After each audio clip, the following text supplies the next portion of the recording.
nesse nosso novo momento, totalmente atípico, todo mundo junto, todo mundo em casa, a gente precisa olhar para o nosso relacionamento familiar. Eu aprendi com a minha mãe e com a minha avó que os nossos filhos querem nos ver leves e felizes. Com isso, naturalmente, nosso relacionamento familiar vai ficar mais gostoso.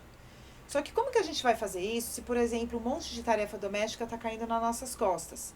Então, para isso, a gente vai precisar definir, você, eu, o que para nós é super importante no dia a dia em casa, que a gente não abre mão. E daí, a gente precisa sentar em algum momento, a família toda, e dividir essas tarefas de um jeito combinado. Tem algumas coisas que vão nos ajudar nisso. Tem uma regra que é importante, que é a sem opção.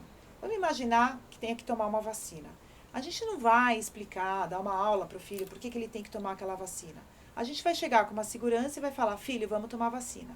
E normalmente eles vão. Por quê? Porque a gente está indo com uma segurança e com uma firmeza. É isso e aquilo do não tem opção. Tem algumas coisas em casa em que a gente precisa lidar da seguinte maneira.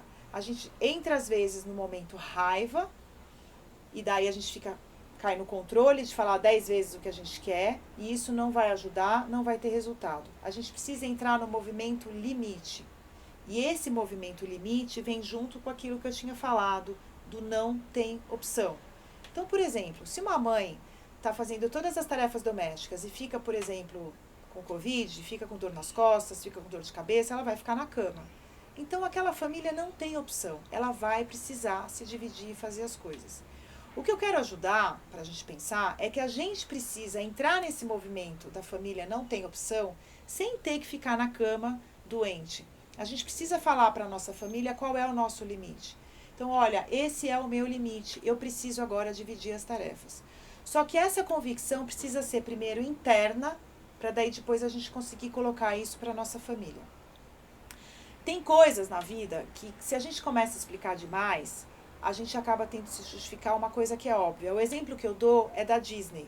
Quando a gente vai levar um filho para passear na praia, quando a gente vai levar o filho para fazer um programa legal no parque ou na Disney, a gente não precisa falar para ele, olha que legal. Ele já sabe que é legal porque ele lê nos nossos olhos. Então, quando a gente for conversar sobre as tarefas domésticas, a gente precisa ir nesse movimento, acreditando que aquilo é a melhor coisa, dividindo de uma maneira que seja boa para todo mundo, porque tem aquela pessoa que odeia lavar louça, tem aquela pessoa que topa lavar louça. Então isso precisa ser conversado. Os nossos filhos não vão acordar fazendo isso naturalmente. Mas se a gente conseguir pensar em tudo isso que eu falei agora, pensar no jeito que a nossa família funciona e passar isso para eles, com certeza a gente vai ter um movimento melhor.